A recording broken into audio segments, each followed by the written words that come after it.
Everything around you, when you are listening, especially when you're a child, that you hear around you musically, is going to influence the way you think.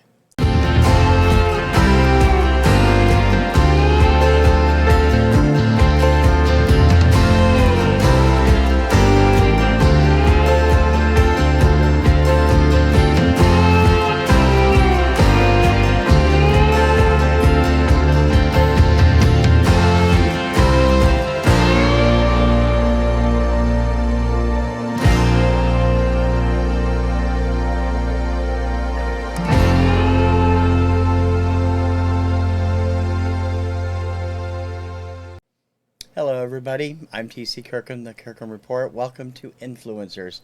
This is the show where I talk about the artists that influenced my musical life. This week, however, I'm going to stray a little bit from that and talk about a different sort of influencer. Um, I'll be back to the regular artists next week. I've got plenty more to go. And one of the ones in the opening is included in this show. And influences can be everything. And one of the most important musical influencers in my life was my mother. Joanne Kirkham, who left this earth in 2018 at the age of 85, was a music lover. She taught me how to love music. She gave me my first record player. A lot of my pop tastes come from her. A lot of my tastes in music come from her overall. And as I grew older and we grew apart in tastes, she still kept up on what I was listening to all the time. She was always interested in the different types of music. She didn't always like it. She didn't understand why I liked it, but we never had a problem with music. She didn't care what I was listening to as long as I was enjoying it, and I was. Going back, way back, let me start off with this caveat. I will be 59 1 week from week this coming Tuesday, March 15th.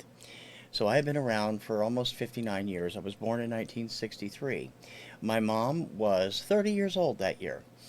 And from the time I came into the world, I don't remember music ever not being there. My mother was a huge music fan. Whenever she was at home during the day, where I was, she always had the radio playing. She tended not to watch television until later in the afternoon. I think she watched a couple of the talk shows that were on, but she didn't really go in for the soaps until much later in life. And she really had music all around. We had a stereo, we had a few records, mostly 45. She didn't really buy albums. So that explains why I have a huge 45 collection, although most of it is not from her. A few of them are. Um, she influenced me in many ways, but she liked all types of music. She was not a snob about anything. She grew up around country music in Ohio. She liked the big band stuff that was popular when she was a teenager. She liked the early pop stuff that was out in the 1950s, which I didn't know until American Graffiti came out and she started talking about, oh, all those great old songs from the 50s and making me feel like, wow, Mom, you're old. And now I feel the same way when everybody half my age is talking about how great the music of the 80s was, you know? Um, she influenced my life and made me like certain artists, and that's what I want to kind of talk about today. One of the things that she did was she was big into crooners. She loved most of them, but her favorites were Al Martino and Dean Martin. Um, I love Dean Martin. I've grown up loving Dean Martin. My wife just got me a collection of his variety show for Christmas. I still need to sit down and watch it. Um, but Dean, nobody is as good a crooner as Dean. He can handle any type of music, serious or not so serious. You hear him do songs like That's Amore or Everybody Loves Somebody, which I had on a 45 way back when I was very little because she loved that song. Um, she also loved Al Martino. I remember having a 45 of Spanish Eyes when I was a kid. I don't know what happened to it, but I don't think I still have it. But she loved that song and she loved him. She listened to the other crooners too, Perry Como. She wasn't terribly fond of Tony Bennett, So that's probably why I'm not terribly fond of Tony Bennett. But we did differ in one way. She could never stand Andy Williams. And I grew to love Andy Williams because my grandmother adored him. She never missed his television show when it was on during the 60s. I think it was on Saturday nights. And I grew up listening to Andy. She had Andy's albums, all of her country music, but she had Andy Williams too because she loved his voice. That was the one area my mom and I differed on the crooners. I have more Andy Williams in my collection by anybody except for Dean Martin when it comes to the crooners. I have a few by Perry Como and a couple by Al Martino, and most of it is digital. A lot by Roger Whittaker, who we all both fell in love with in 1975 when he first hit in the States.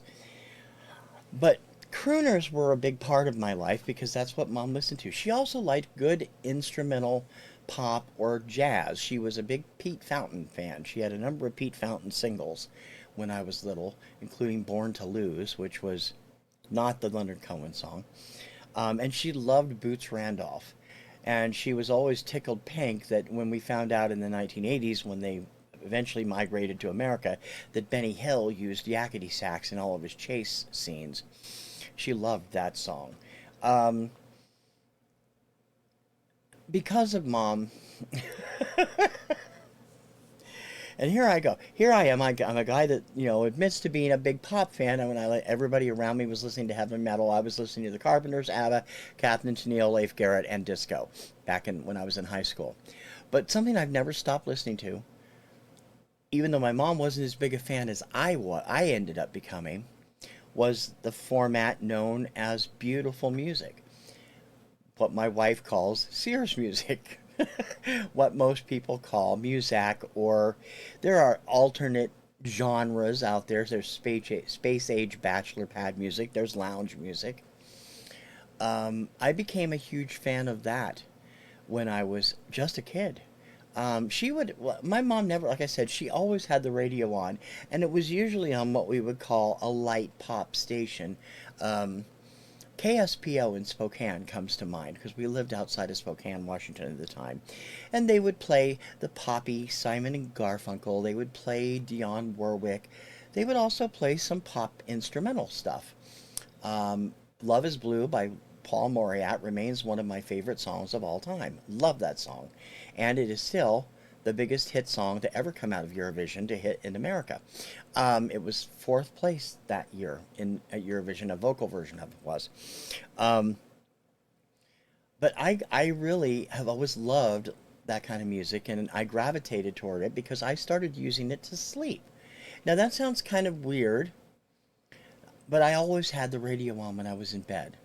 And a lot of the times, from the time I was a kid, I would tune it to beautiful music because I would like the light sounds, the lilting Sears sounds. As my wife says, if it's called easy listening, why is it so hard to listen to? Well, yeah, I understand that.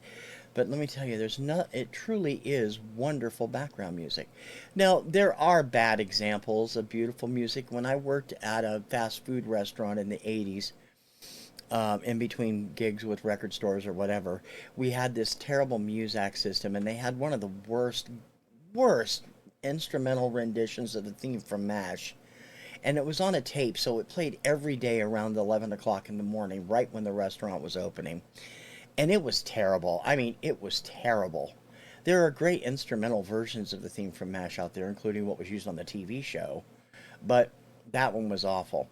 Um, when it comes to that kind of stuff, I lean more toward Exotica Space Age Bachelor Pad these days, which I loved when I was a kid and I rediscovered when it exploded again in the 90s. I remembered that my mom did have an album by Juan Garcia Esquivel, and I was tickled pink to see a lot of his stuff come back out. I purchased most of it when it came back out because I love his stuff. Um, I know I would listen to that stuff overnight and everything. I went nuts for a few months a couple years ago, and Kim would be able to tell you this. Searching for a song I remembered from my childhood. I didn't remember what it was called.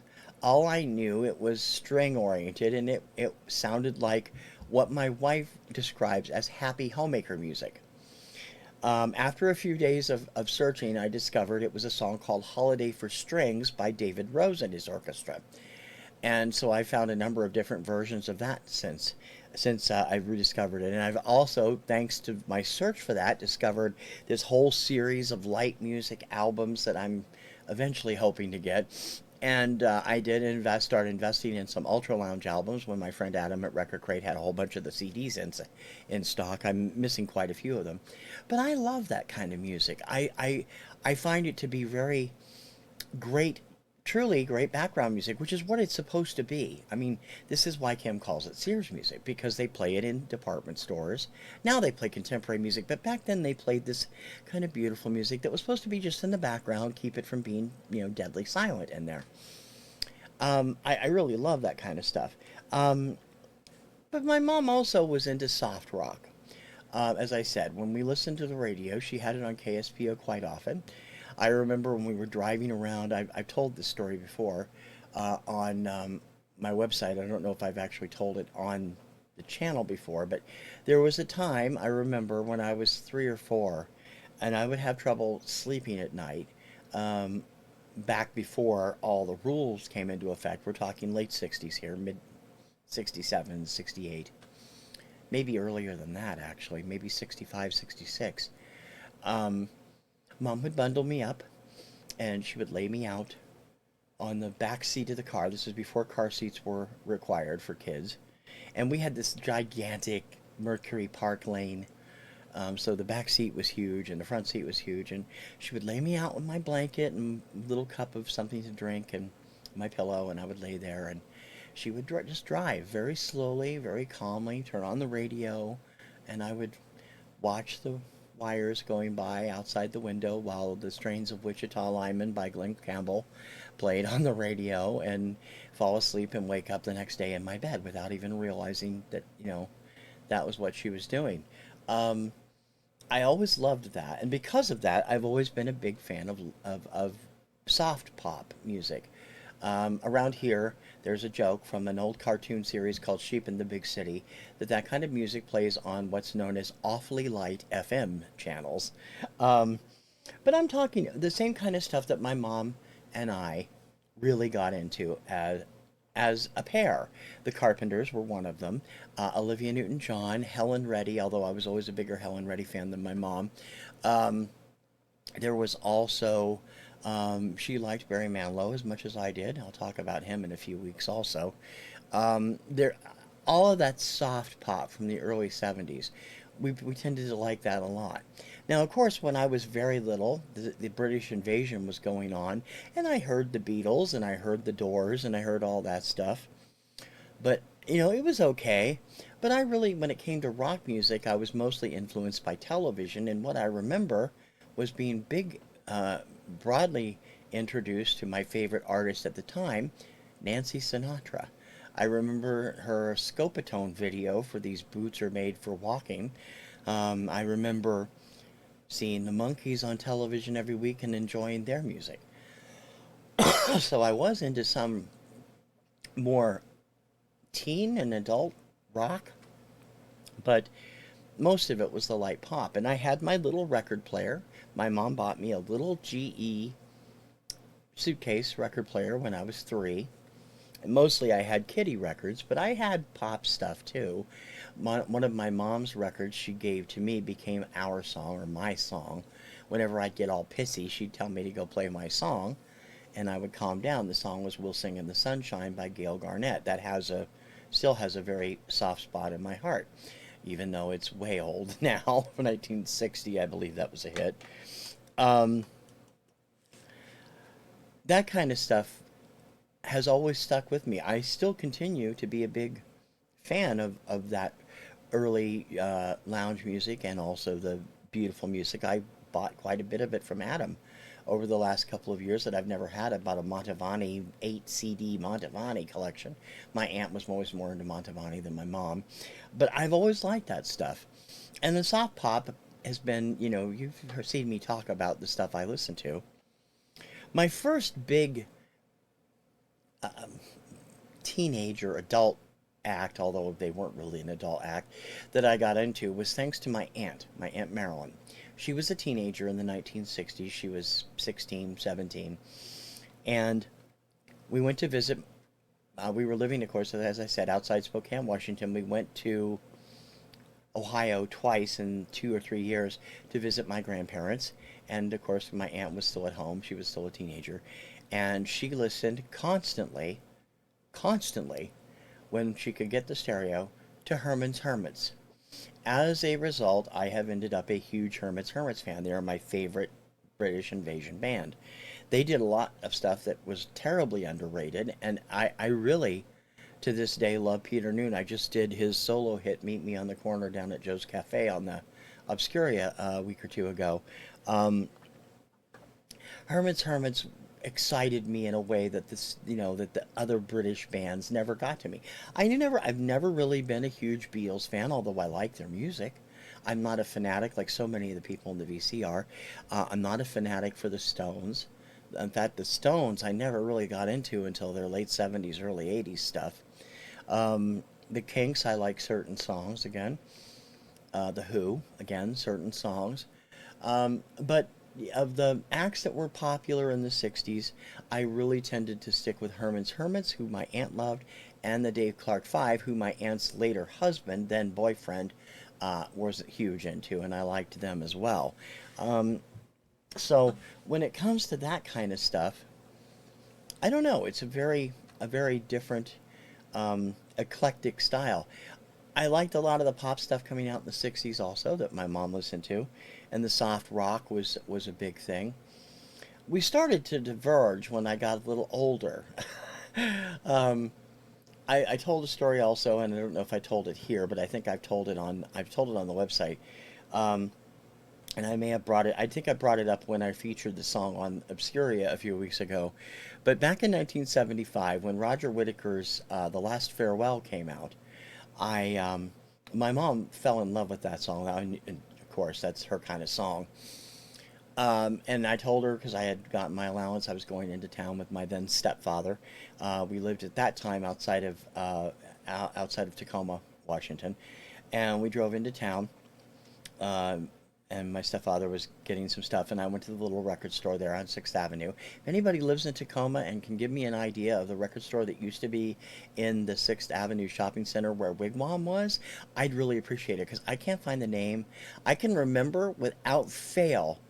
Every time I went in there, the same clerk waited on me. He had red hair, red beard, and mustache. Was always wearing khaki-colored clothes.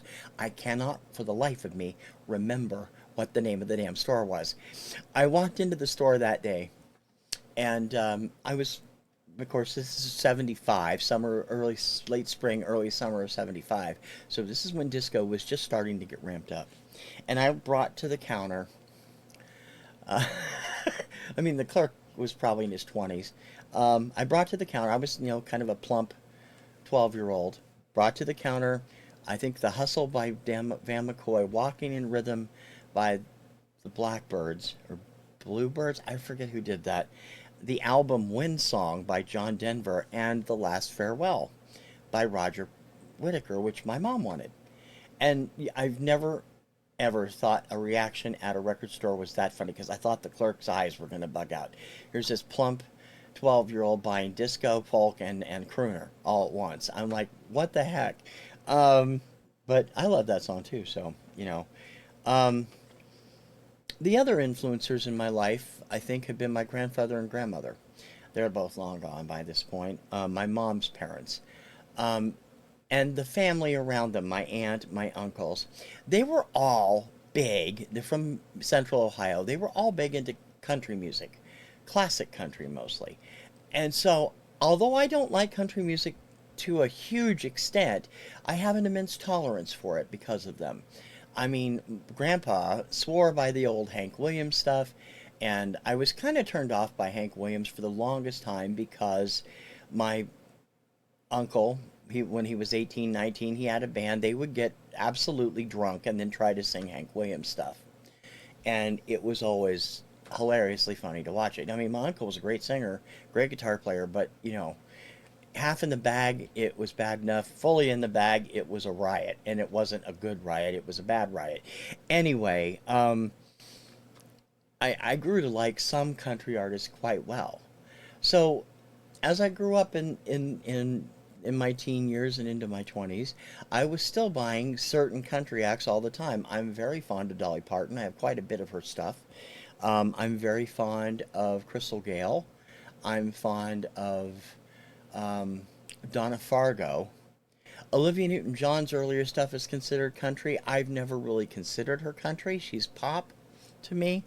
Um, of the men, probably Kenny Rogers was the only one I ever got into, and that was later when he started having major crossover hits with it.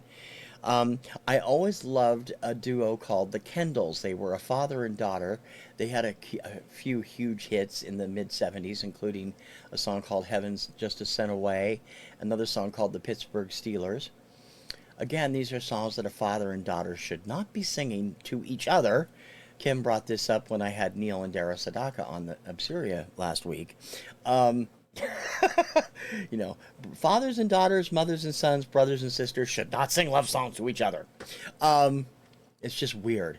Um, and I remember, and then later in the in the late '90s, there was a great family act from Canada called the Wilkinsons that did some terrific music.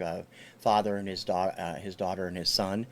They didn't last very long in America. They only had two or three hits, but I love 26 Cents and the Angel Song, Fly, the Angel Song, were just great songs. And I still like certain country artists. Tanya Tucker's another one I'm a huge fan of. Um, I still like certain country artists, but I don't listen to a lot of country music, although I do have, if I hear something, I'm going to know what it is. If it's from the anytime from the late 50s to the mid 70s, because my grandparents, my aunt and uncle, and practically everyone else around me were listening to it. Um, it was a fun it was a fun time to learn about stuff, and I learned about that from them. Um, I later got into, thanks to the beautiful music, um, when I was in the late 80s and early 90s, I was regularly working on a series of newsletters or self published fanzine books. I would put on new age music in the background because there was no beautiful music at the time, and there was a great station in Columbus. I was living in central Ohio again at the time. WBNS FM, which had been a beautiful music station when I was a kid, was now a new age station. And I learned about a ton of great new age artists from them. I'm going to spotlight one of them that I'm a huge fan of later, although they didn't play much of him. I found him on Entertainment Tonight. A fantastic musician named Andreas Vollenweider. I don't know if you've ever. Some people have heard of him, some people haven't, but he is amazing. Um, and again, that goes back to my love of instrumental stuff.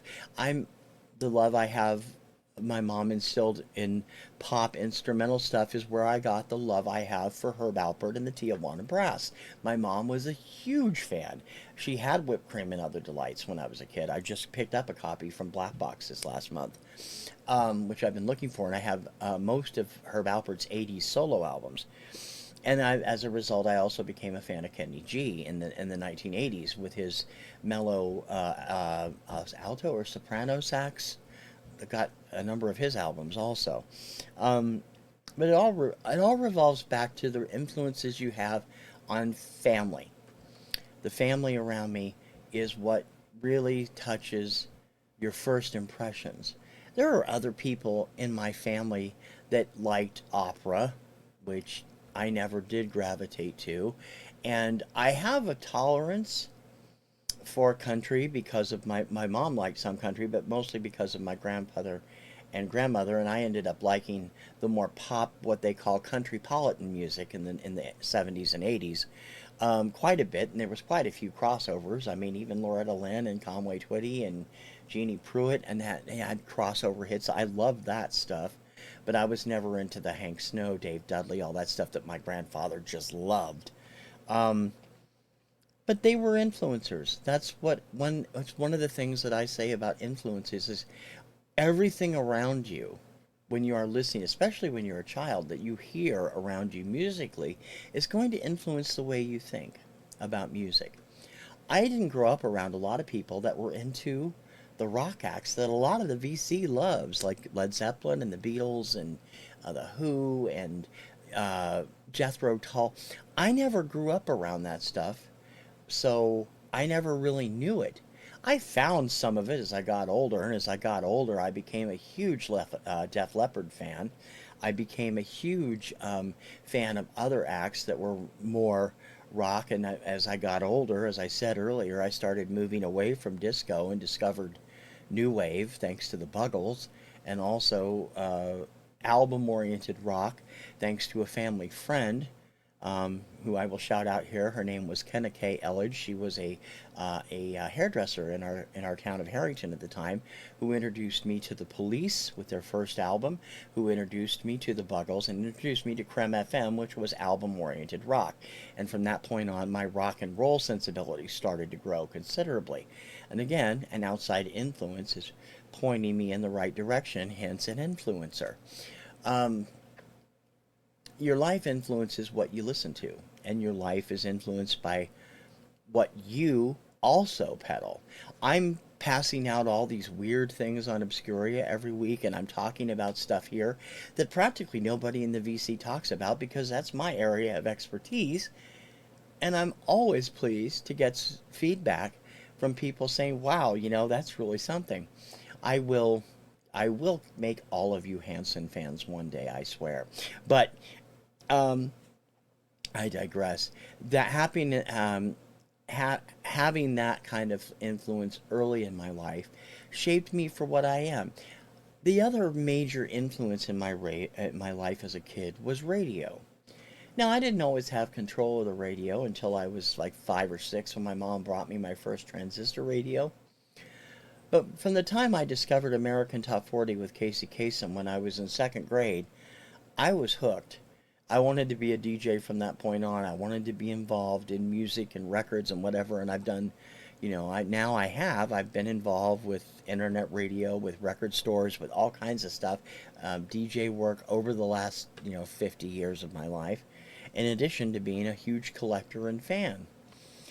But radio stations, I have a thing, and I urge you to go check it on my website called Radiography. It's my radiography. And what I do is I go through and talk about the memories of listening to the radio stations I used to listen to from the time I was a little kid right up until now, basically. I was big into the shows on radio that were syndicated. American Top 40, Dr. Demento, the Great American Radio Show, which came along after my AOR interest came in, which didn't last very long, only 2 years. A show called Music Scene USA, which was an adult contemporary / easy listening American Top 40 type show hosted by Wink Martindale that used Billboard's easy listening / adult songs chart. And that was on in 1975. I remember listening to all the great DJs. I actually visited and interviewed program director Gary Daniels at KJRB in Spokane for a school project when I was a sophomore, between sophomore and junior year in high school. Spent the day there. They were all super nice. All the jocks were super nice. The interviews that I had with him was terrific. Unfortunately, I wasn't able ever to get into that part of the radio. I was a DJ with internet radio later, but it was an amazing time. Top 40 radio in the 70s and Top 40 radio today, worlds apart. Worlds apart. I remember listening to WCLT AM, Newark, Ohio. This is when I lived in Newark, which was a marginal pop station. And I remember distinctly in the summer of 1973, it would not be unusual for them to play back to back to back songs that were just what my late great dear friend and boss at discjockey.com, Rich Chadwick, used to call train wreck music, where they would play the completely inappropriate songs back to back.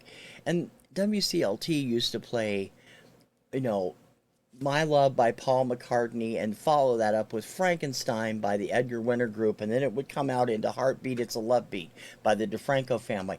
They didn't have any, that was fun Top 40 radio. The last vestige of real good Top 40 radio in this world was Radio Disney in the late 90s. They had some great stuff on there, great jocks, fun stuff. I listened to it a lot every night while waiting for the bus to come home from work, because it was the only good Top 40 station in Boston at the time. So it was like, okay, Radio Disney it is. I got real sick of My Heart Will Go On by Celine Dion, but you know, it was a lot of fun to listen to. And that kind of radio influenced me as well. And I listened to all different types of radio, but Top 40 is where I always was, and I always found some great different stations playing different music. Like when you were living where I was living most of my high school life was in Harrington, Washington, which was 50 miles southwest of Spokane, out in wheat country. I could pick up, we had a nice stereo, and I could pick up stations from various areas. I could pick up Wenatchee, I could pick up Moses Lake, I could pick up Los Angeles in the evening and frequently listen to KFI Los Angeles during the evening hours. Back when, well, it would have been probably late 80 when Woman in Love by Barbara Streisand was on the radio all the time, and Don't Stop the Music by Yarborough and Peoples. Those were great. I even actually won a t-shirt from them one night call-in. It was fun. That kind of stuff always influenced me. So that's why I think of charts and how I got into the charts as well. And of course, I'm a chart fanatic, and I've talked about that before. I don't want to talk your ear off because this isn't your traditional influencers, but it really is important to know that the people around you can be influencers in music too.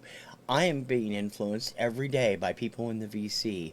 There are things I picked up that I would have never picked up or even listened to had I not had a recommendation from Professor Steve Carlson or my friend Steve at Value Vinyl or Chris Profi, Musically Obsessed. I'm picking up stuff all the time that I would have never listened to, and that's because the VC is an influencer in my life right now, more so than radio, more so than television. And I will be talking about a couple of television shows on this show later on because they were huge influences in my life. But next week we'll get back to the regular artists, I promise, and we'll do a few more weeks of those. But I've been thinking about this for a while, and since I'm coming up on my birthday next week, I thought it would be a good time to address it. The fact that as I approach my 60th next year, thinking back about the type of music I've been listening to since I was born, realizing, oh my God, I'm old. Um, Even though I hope I don't look it. And I still enjoy every bit of that, everything I've ever listened to in that time. There's not much loop music I truly detest. There are individual songs I truly detest, which I've talked about here and there. Groove is in the Heart by Delight. I Can Help by Billy Swan. Um, just to name a couple. But generally, I don't detest most music. I have a high tolerance for a little bit of everything except maybe opera. And I love certain classical pieces too, which I didn't talk in. And again, that was influenced by television or movies or whatever. And movie scores I love too. I love a little bit of everything, and it's because I've heard it all through family and friends influences. From my mom who gave me the crooners and the beautiful music to my aunt who gave me Hermits and my grandparents who gave me mostly decent country to television, which have influenced me in my love for TV themes and movies with their great scores and stuff. Influencers are everywhere, and my life has been influenced by everything I've been through and everything I've listened to. And I hope you don't feel like this episode is a bit of a cop out because I'm not trying to. I just thought it would be a little bit of a different tack to take this week, especially since the show is late because I couldn't do it on Monday when I normally do it because we were having severe weather last night and I didn't want to be on there, so it's a day late getting up on Wednesday instead of Tuesday. But I wanted to tell you just how diverse my tastes really are for those of you who don't know me that well. And those of you who do know me already know that I have a very wide palette of music. Um, I want to say thank you for watching and thank you for supporting me. I get all kinds of great comments from people all the time, and I hope that you will subscribe if you haven't done so already and leave me a comment on the comment section. You can also email me. My email is in the show notes. And I hope you'll continue to enjoy all the stuff that I put out as part of my Kirkham Report website, which can be found at thekirkhamreport.com. Go check out my radiography and my look at different parts of my life. It shows a completely different side of everything that I listen to, and it was a lot of fun to write up about a decade ago, and I've revised it several times since, and I think you'll get a kick out of it. So check that out as well. And I'll see you soon on another show. Until then, I'm TC Kirkham for Influencers and the Kirkham Report. Ciao, baby.